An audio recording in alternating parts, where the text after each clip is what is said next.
నమస్తే, నేను Keshav. Welcome to Suman TV. ఆంధ్రప్రదేశ్లో రెడ్ బుక్ ఓపెన్ అయిందా? రెడ్ బుక్ తన పని తాను చేసుకుపోతుంది అంటూ మంత్రి నారా లోకేష్ చేసిన వ్యాఖ్యల ఆంతర్యం ఏంటి?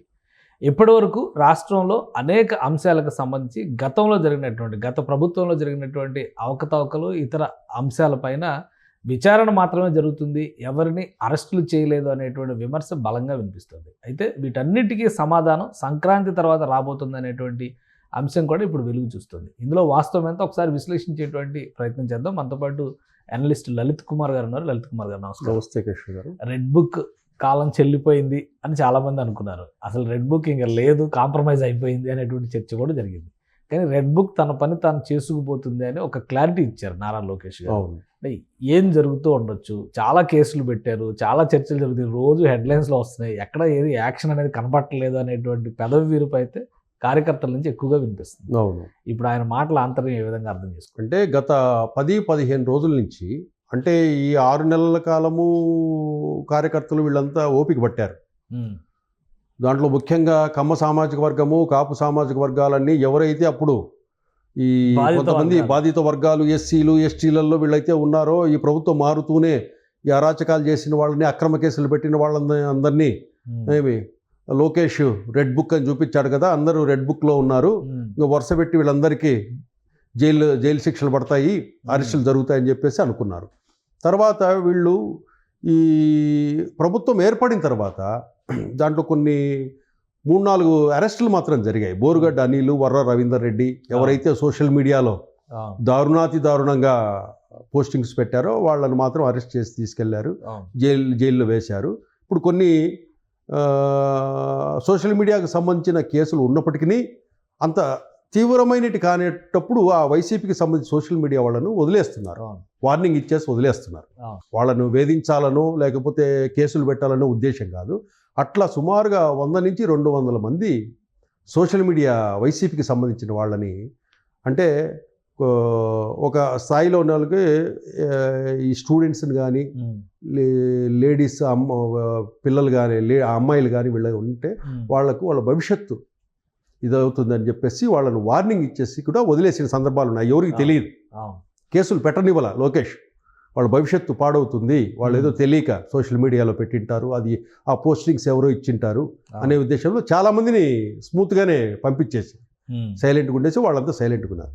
రిమైనింగ్ చాలామంది కమ్మ సామాజిక వర్గంలోనే కొడాలి నానిని ఎప్పుడు అరెస్ట్ చేస్తారు, వల్లభనేనిని ఎప్పుడు అరెస్ట్ చేస్తారు అని, అట్లాగే కాపు సామాజిక వర్గంలో పేర్ని నానిని ఎప్పుడు అరెస్ట్ చేసి జైలుకి పంపిస్తారు, ఇట్లా వివిధ వర్గాలు, ఏ సామాజిక వర్గాల వారీగా వాళ్ళని ఎవరైతే అప్పట్లో ఇబ్బంది పెట్టారో వాళ్ళందరూ కూడా ఎదురు చూస్తున్నారు. ఈ క్రమంలో ఈ గవర్నమెంట్ వీటిల్లో బిజీగా ఉన్నారు కాబట్టి ఈ రెడ్ బుక్ సౌండ్ ఒక 1 రోజులు 2 నెలల నుంచి వినపట్టంలే. ఎక్కడ వినపడకపోయేసరికి ఏం చేశారంటే చాలామంది రెడ్ బుక్ను పక్కన పడేశారు. రెడ్ బుక్ దాన్ని ఏదో కాంప్రమైజ్ అయిపోయారు, వీళ్ళు ఏదో కుమ్మక్క అయిపోయారు, వైసీపీ టీడీపీ కూటమి మొత్తం వైసీపీ వాళ్ళతో కుమ్మక్క అయిపోయింది అనే డిస్కషన్ జరిగింది. చాలామంది కార్యకర్తలు వీళ్ళందరూ కూడా చాలా ఆగ్రహవేశాలతో ఉన్నారు. సోషల్ మీడియాలో క్వశ్చన్ చేస్తున్నారు, వేర్ ఈజ్ రెడ్ బుక్ అనేసి కూడా ప్రశ్నిస్తున్నారు. వీటన్నిటినీ చెక్ పెడుతూ నిన్న లోకేష్ ఏం చేశాడంటే రెడ్ బుక్ తన పని తాను చేసుకుపోతుంది అన్నారు. ఇదే విషయమై కూడా నేను టీడీపీకి సంబంధించిన ఎన్ఆర్ఐకి సంబంధించిన లోకేష్ సన్నిహితులు యష్ బొద్దులూరిని కూడా ఒక ఇంటర్వ్యూలో అడిగాను, రెడ్ బుక్ ఏమైందయా, రెడ్ బుక్ ఎక్కడన్నా పారేసుకున్నారా, లేకపోతే తెరుచుకోవడం లేదా అమ్మేసుకున్నారని కూడా ఓపెన్గా అడిగాను. దానికి వాళ్ళు చెప్పిన సమాధానం ఏంటంటే ఆ కేసులకు సంబంధించిన ఆల్ ఎవిడెన్స్ను ఒక స్ట్రక్చర్గా తయారు చేస్తున్నారంట కేసెస్ అన్నీ కూడా. కానీ అంటే ఒకటే మీరు చెప్పింది కరెక్టే, రాజకీయ నాయకులు ప్రస్తావన చేశారు, రాజకీయ నాయకులు కానీ ఏదైనా కేసు స్ట్రక్చరల్గా వెళ్తాం అనేది ప్రొసీజర్లో బాగుంది. అంటే చాలామంది అధికారులు విధానాలు మీరి కర్తవ్యాన్ని నిర్వహించారు, గత ప్రభుత్వానికి బాగా అంటగాగారు అనేటువంటి విషయాన్ని కూడా మాట్లాడారు లోకేష్ గారు. ఇప్పుడు తిరుపతిలో తొక్కిసలాట జరిగిన చోట అధికారుల వైఫల్యం కనిపిస్తుంది. ఇంకా అలాంటి చాలా ఇన్సిడెంట్స్లో అధికారుల వైఫల్యం ఉంది. కానీ ఎవరి మీద చర్య తీసుకున్నట్టు ఆ రోజు ఎవరైతే అధికారులు అప్పటి ప్రభుత్వానికి అనుకూలంగా వ్యవహరించారనుకున్నారో వాళ్ళందరిపైన చర్య తీసుకోగలిగిందా ఈ ప్రభుత్వం? అయినా ఎందుకని అధికార యంత్రాంగం మాట వినని పరిస్థితులు ఇప్పటికి కూడా ఉన్నాయి. రెడ్ బుక్ ఓపెన్ చేయకపోవడమే కారణం అనుకోవాలా దీనికి? అంటే ఇక్కడ ఏంటంటే ఏది కూడా ఒక కేసును ఒక వ్యక్తిని అరెస్ట్ చేయాలంటే దానికి సంబంధించిన సాక్ష్యాధారాలన్నీ ముందు లిస్ట్ అవుట్ చేసి ఆ కేసుకి అటాచ్ చేయాలి. దాన్ని తీసుకునేసి పోలీసులు అరెస్ట్ చేయడానికి వెళ్తారు. ఇప్పుడు ఆ సాక్ష్యాధారాలన్నీ ఎవిడెన్సెస్ అన్నీ వీళ్ళు కూరుస్తున్నారు అనమాట 1 by 1. నెక్స్ట్ ఈ జనవరి అయిపోయిన తర్వాత టీడీపీ పార్టీకి సంబంధించిన నామినేటెడ్ పోస్టులు ఉన్నాయి. ఆ వ్యవహారం అంతా క్లోజ్ అయిపోయిన తర్వాత ఈ రెడ్ బుక్ పేజీ ప్రకారం ఓపెన్ అవుతుంది. దాని తర్వాత రాజకీయ నాయకుల అరెస్టులు మొదలవుతాయని చెప్పేసి నేను ఇండైరెక్ట్గా చెప్పడం జరిగింది. ఇక్కడ ఏంటంటే ఇప్పుడు ఎవిడెన్సెస్ కావాలనుకోండి, అంతకుముందు అధికారంలో లేరు వీళ్ళు. ఇప్పుడు అధికారంలోకి వచ్చిన తర్వాత చర్యలకే అవకాశం ఉంటుంది. అదే తప్పు. ఇక్కడ అధికారులు కూడా ఉన్నారు. ఇక్కడ అప్పటి జనసేన కార్యకర్తలని, టీడీపీ కార్యకర్తలని చాలామందిని పోలీసులు ఏ రకంగా వేధించారో చాలామందికి తెలియదు. జనసేన కార్యకర్తలని రాత్రి ఇళ్ల దగ్గరికి వెళ్ళేసి ఇది 2nd grade లీడర్స్ను ఇంట్లో నుంచి తీసుకెళ్ళి రాత్రులు పోలీస్ స్టేషన్లో కొట్టి మళ్ళీ 4 o'clock ఇంటి దగ్గర వదిలేసేవాళ్ళు. అటువంటి సంఘటనలు జరిగాయి గత ప్రభుత్వంలో. అట్లాగే టీడీపీకి సంబంధించిన యాక్టివ్గా ఉన్న లీడర్లందరినీ స్టేషన్లకు తీసుకొచ్చి కొట్టి పంపించిన సందర్భాలు ఉన్నాయి. ఇవన్నీ కూడా వాళ్ళు లిస్ట్ అవుట్ ఎవిడెన్సెస్, తప్పులు చేసిన అధికారులు, రాజకీయ నాయకులు.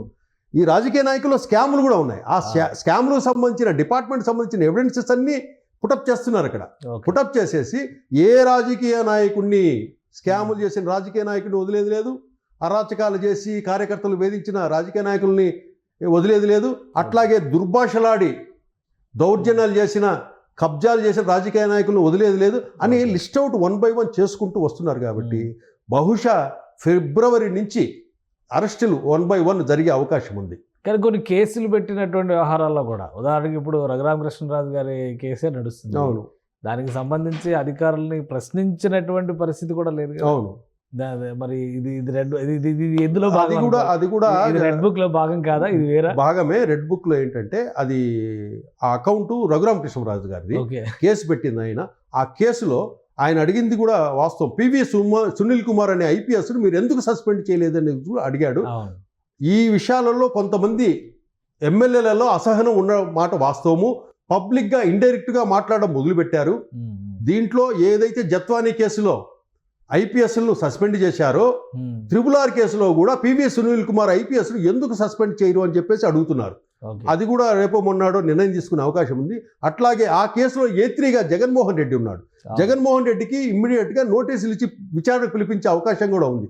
దాని మీద కూడా చర్చ జరుగుతూ ఉంది. ఈ బహుశా అది ఫిబ్రవరిలో జగన్మోహన్ రెడ్డి లండన్ నుంచి వచ్చిన తర్వాత పోలీసులు నోటీస్ సర్వీస్ చేసే అవకాశం. జగన్మోహన్ రెడ్డి గారు లండన్ వెళ్తున్నారు, ఆ బిజీలో ఉన్నారు. సజ్జల రామకృష్ణారెడ్డి గారు, ఆయన కొడుకు, వాళ్ళకు కూడా ఆల్రెడీ నోటీసులు ఇచ్చారు, రెడ్ కార్నర్ నోటీసులు ఇచ్చారు. ఇవన్నీ కూడా మళ్ళీ ప్రొసీజర్లో డిలే కనిపిస్తున్నాయి కదా.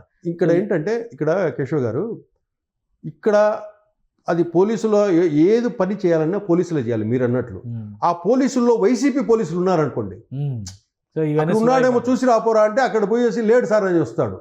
దానికి లోకేష్ ఏం చేయలేడు పాపం. అక్కడ పోకుండానే చెప్పొచ్చు. DGP ఏం చేయలేడు, ఎందుకంటే పోయేది కానిస్టేబుల్ కదా.